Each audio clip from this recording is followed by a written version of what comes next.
दोस्तों, CGI justice Gavai को भरी अदालत में जूता मारने वाले वकील पर तमाम वरिष्ठ वकील सुप्रीम कोर्ट के क्या बोले हैं और इस पूरे मसले को लेकर अब बीजेपी और आरएसएस की खुलकर विपक्षी नेता क्यों आलोचना कर रहे हैं और वो कौन लोग हैं जो जस्टिस गवई के जूता मारने वाले वकील की पीठ थपथपा रहे हैं।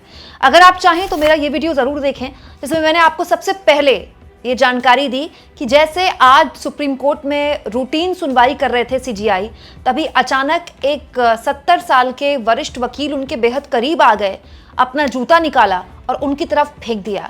राहत की बात थी कि वहां पर पुलिस वहां मौजूद थी और तुरंत पुलिस ने उन पर काबू पाया और वहां से उनको निकाला। लेकिन जब वो कोर्ट से निकाले जा रहे थे तब सनातन का अपमान नहीं सहेंगे ये बोला जब उन्होंने, तो जबरदस्त तरीके से हड़कंप मच गया कि आखिर ये वकील कौन है जो सनातन के अपमान को लेकर जस्टिस गवई पर इस तरह से हमला बोल रहा है। जस्टिस गवई ने इस वकील को किस तरह की सजा की बात बोली है ये भी मैं आपको बताऊंगी, जिससे आपको पता चलेगा कि हमारे सीजीआई कितने दरियादिल हैं। लेकिन वो कौन सा मामला है जिसको लेकर ऐसा माना जा रहा है कि ये जो वकील हैं इन्होंने अपना विरोध दर्ज कराया और जूता फेंकने की कोशिश की सीजीआई पर। दोस्तों, कुछ दिन पहले एक सुनवाई के दौरान खजुराहो में विष्णु भगवान की मूर्ति को दोबारा से ठीक करके लगाया जाए, इसको लेकर एक याचिका वहां पर गई, जिस पर सीजीआई ने एक टिप्पणी कर दी और उन्होंने कहा कि ये आर्कियोलॉजिकल डिपार्टमेंट ऑफ इंडिया का काम है। और एक तरह से उन्होंने एक टिप्पणी करते हुए ऐसे ही बोल दिया लाइटर नोट पे कि आप अपने भगवान से खुद ही प्रार्थना कीजिए कि वो मूर्ति ठीक हो जाए। इस पर उनकी बहुत ट्रोलिंग हुई थी सोशल मीडिया में, लोगों ने उनको सनातन विरोधी कहा था। हालांकि 2 दिन के बाद जस्टिस गवई ने खुद ही बोल दिया था कि वो सभी धर्मों का सम्मान करते हैं, उनकी मंशा इस तरह की बात बोलने की बिल्कुल नहीं थी। सोशल मीडिया में उनकी बात को गलत तरीके से इंटरप्रेट किया गया। आज जब उन पर इस तरह से हमला हुआ और हमला करने वाले ने सनातन के अपमान का जिक्र किया, तो लोगों ने एक बार फिर से उसी मुद्दे को जोड़कर इससे देखा। हालांकि इस पूरे मसले पर जो ताजा अपडेट है दोस्तों, वो ये है कि जस्टिस गवई ने, न्यूज़ 18 की खबर बताती है कि जस्टिस गवई ने खुद पर हमला करने वाले शख्स पर कोई भी कानूनी कार्रवाई ना करने के लिए कह दिया है। दिल्ली पुलिस ने इस व्यक्ति को तुरंत पकड़ लिया था और इस पर एक्शन की डिमांड हो रही थी, लेकिन जस्टिस गवई ने दरियादिली दिखाते हुए कहा है कि ऐसे शख्स पर कोई भी एक्शन ना लिया जाए। मैं आपको इस खबर में पहले ही बता चुकी हूं दोस्तों कि जैसे ही जस्टिस गवई पर इस लॉयर ने जूता फेंकने की कोशिश की, पुलिस ने उनको रोक लिया, ऐसा वो नहीं कर पाए। तो जस्टिस गवई ने उस वक्त भी इस बात को बिल्कुल भाव नहीं दिया, उन्होंने तूल नहीं दिया और वकीलों से कहा कि आप भी अपनी सुनवाई जारी रखिए, ऐसी चीजों को हम ध्यान नहीं देते। जस्टिस गवई ने उसी वक्त मामले को रफा दफा कर दिया था। उन्होंने कहा था कि इससे उनका काम करने का तरीका बिल्कुल भी नहीं बदलने वाला। लेकिन भले ही दोस्तों जस्टिस गवई इस व्यक्ति को माफ कर चुके हों, सोशल मीडिया में एक अलग तरह का नैरेटिव सेट करने की कोशिश की जा रही है। क्या आप जानते हैं ऐसे भी लोग हैं जो इस वकील की पीठ थपथपा रहे हैं कि बहुत बढ़िया काम कर दिया भाई। ये देखिए दोस्तों, 2 बीघा नाम के पता नहीं कौन सोशल मीडिया हैंडल हैं, वो लिखते हैं बी राकेश किशोर। ये जो वकील हैं उनका नाम राकेश किशोर है। राकेश किशोर की तरह बनिए, सुप्रीम कोर्ट में जाइए, जूता फेंकिए चीफ जस्टिस ऑफ इंडिया को जिन्होंने भगवान विष्णु का अपमान किया, कहिए सनातन का अपमान नहीं सहेगा हिंदुस्तान और वहां से निकल जाइए। मतलब इनकी पीठ थपथपाई जा रही है जिन्होंने ये काम किया। शीतल चोपड़ा देखिए एक यूजर हैं, शीतल चोपड़ा ये लिखती हैं, एक जूता फेंका गया chief justice of India BR Gavai पर बाया लॉयर किशोर राकेश नाम के लॉयर की तरफ से। यही जस्टिस है, action reaction. Action justice Gavai के पुराना बयान, रिएक्शन उन पर जूता मारने की बात वाली खबर। मतलब शीतल चोपड़ा जैसे यूजर भी इसको प्रमोट कर रहे हैं कि बहुत बढ़िया काम हो गया। और दोस्तों जो वीडियो बनाया गया है वो बहुत ही अपमानजनक वीडियो बनाया गया है सीजीआई का, और सीजीआई के लिए लगातार अपमानजनक शब्दों का इस्तेमाल किया जा रहा है सोशल मीडिया में। और ये बताया जा रहा है कि जिस वकील ने काम किया वो बहुत ही शाबाशी के योग्य हैं। और दोस्तों हमें यहाँ पर नहीं भूलना चाहिए कि हमारे जो चीफ जस्टिस ऑफ इंडिया हैं वो दलित समाज से आते हैं, और इसीलिए इस मुद्दे पर कांग्रेस पार्टी के राष्ट्रीय अध्यक्ष मल्लिकार्जुन खड़गे ने साफ तौर पर इसका विरोध करते हुए कह दिया है, आज सर्वोच्च न्यायालय में भारत के माननीय मुख्य न्यायाधीश पर हमले का प्रयास शर्मनाक और घृणित है। यह हमारी न्यायपालिका की गरिमा और विधि के शासन पर हमला है। जब एक वर्तमान मुख्य न्यायाधीश जो अपनी योग्यता, निष्ठा और दृढ़ता के बल पर देश के सर्वोच्च न्यायिक पद पर पहुंचे हैं, उनको इस तरह निशाना बनाया जाता है, तो ये बेहद विचलित करने वाला संदेश है। ये कैसे व्यक्ति को धमकाने और अपमानित करने का प्रयास दर्शाता है जिसने संविधान की रक्षा के लिए सामाजिक बंधनों को तोड़ा है। ऐसा मूर्खतापूर्वक कृत्य दर्शाता है कि पिछले 1 दशक में हमारे समाज में किस तरह की घृणा, कट्टरता व्याप्त हो गई है। भारतीय राष्ट्रीय कांग्रेस की ओर से मैं इस मामले की कड़े शब्दों में निंदा करता हूं। हमारी न्यायपालिका की सुरक्षा सर्वोपरि है, न्याय और तर्क की जीत है, धमकी की नहीं।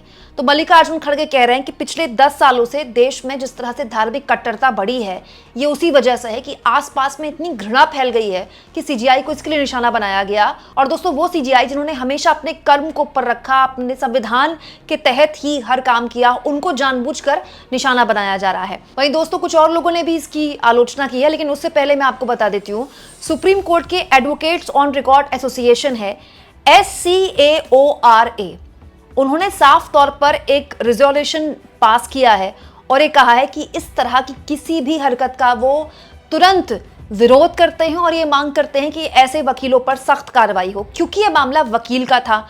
एक वकील ने भरी अदालत पर सुप्रीम कोर्ट के सबसे बड़े जज पर जूता फेंका, और ये केवल सीजीआई की कुर्सी पर जूता फेंकना नहीं, न्यायपालिका पर जूता फेंकने जैसा था।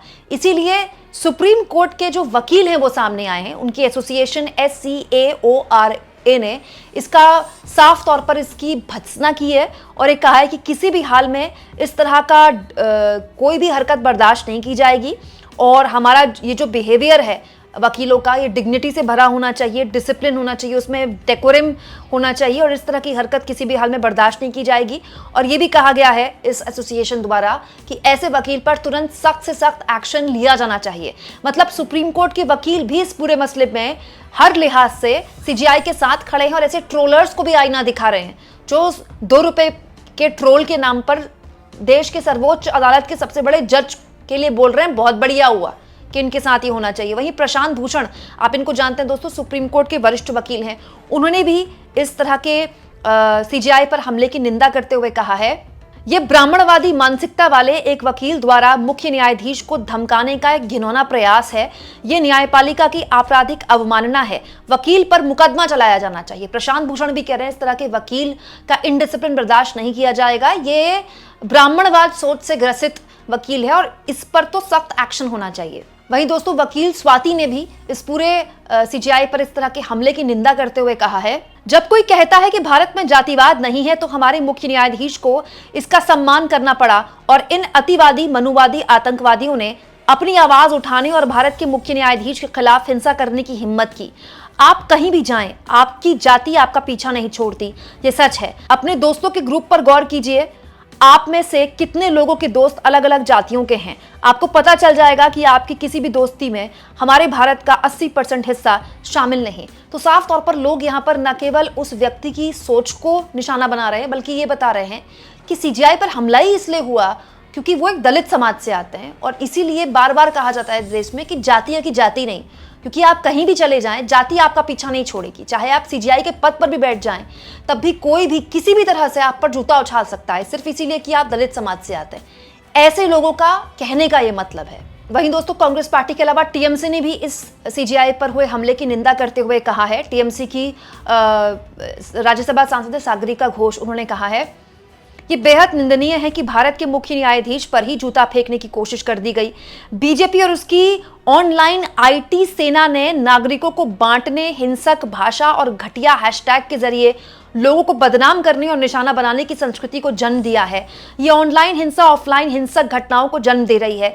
ये घटिया बीजेपी आईटी सेल ऑनलाइन और ऑफलाइन हमलों के बीच की रेखा को धुंधला कर रहा है। मतलब टीएमसी की सांसद सागरिका घोष तो साफ तौर पर कह रही हैं कि इस तरह का हमला करने की हिमाकत को इसीलिए कर पा रहा है क्योंकि बीजेपी की जो ट्रोल आर्मी है उसने इतनी हिंसा, इतनी घृणा भर दी है लोगों में कि वो हिंसा जो अब तक ऑनलाइन होती थी, दिन रात होती थी, अब वो ऑफलाइन हो रही है और सुप्रीम कोर्ट के अंदर सीजीआई पर इस तरह के हमले हो रहे हैं। तो आप कह सकते हैं कि बड़े स्तर पर इस तरह के मामले की हर लिहाज से चौतरफा निंदा हो रही है। चाहे सुप्रीम कोर्ट के वरिष्ठ वकील हों, वो ये कह रहे हैं कि हम इसको बिल्कुल बर्दाश्त नहीं करेंगे, ऐसे वकील पर तुरंत एक्शन होना चाहिए। राजनीतिक दल इसका विरोध कर रहे हैं, आम जनता भी इसका विरोध ही करेगी। दोस्तों, सीजीआई ने किसी पर कोई भी टिप्पणी की, आप उससे इत्तेफाक रखें ना रखें, लेकिन किसी को भी अधिकार नहीं है कि वो भरी अदालत में हमारी सीजीआई को इस तरह से अपमानित करे, क्योंकि बात यहां पर केवल सीजीआई के अपमान की नहीं, बात यहां पर न्यायपालिका के अपमान की है, बात यहां पर उस पद की गरिमा के अपमान की है जिस पद के आगे हम सर झुकाते हैं। सुप्रीम कोर्ट के कई फैसलों से हम इत्तेफाक नहीं रखते, हमको फैसले पसंद नहीं आते, लेकिन हर कोई सर झुकाता है क्योंकि वो सुप्रीम कोर्ट है, सर्वोच्च न्यायालय है। आज सर्वोच्च न्यायालय की गरिमा को ठेस पहुंचाई गई। सबसे बड़ी बात, सबसे ज्यादा चिंताजनक ये कि ये ठेस पहुंचाने वाला जो शख्स था वो भी काले कपड़ों में था, मतलब वकील था। आप जब वकील बनते हैं तो उससे पहले आप एक शपथ लेते हैं, न्यायपालिका के सम्मान को बनाए रखने की शपथ। और न्यायपालिका में वकील और जज का जो एक संबंध होता है, बहुत ही गहरा संबंध होता है, दोनों एक दूसरे के साथ काम करते हैं तभी न्यायपालिका में काम होता है। और एक आम नागरिक का दोस्तों जितनी उम्मीद उसको जज से होती है उतनी ही वकील से होती है, क्योंकि वकील ही तो है जो उसकी बात रखता है न्यायालय में जज के आगे। तो एक ऐसा पद जो इतना गौरव में है, इतना सम्मानित है, वो पद, एक ऐसे पद को सुप्रीम कोर्ट के सबसे बड़े जज, उसको निशाना आखिर बना कैसे सकता है। और उससे भी ज्यादा दुख की बात, वो कौन लोग हैं जो इसको सेलिब्रेट कर रहे हैं, वो कौन लोग हैं जो इसमें उनको शाबाशी दे रहे हैं जिन्होंने ऐसा काम किया। ये किस तरह की मानसिकता वाले लोग पैदा हो गए, कहां हैं ये लोग। और सबसे बड़ी बात, इन लोगों की हिम्मत है तो खुलेआम में बयान दे, अपना चेहरा छुपाकर क्यों दे रहे हैं अजीबोगरीब नामों वाले सोशल मीडिया हैंडल से। आप इस मुद्दे पर क्या सोचते हैं दोस्तों, कमेंट बॉक्स में जरूर लिखें। और जितना हो सके चैनल को शेयर करें, सब्सक्राइब करें, और थैंक्स और ज्वाइन के ऑप्शन से अगर आप चाहें तो कुछ आर्थिक मदद भी चैनल की जरूर करें।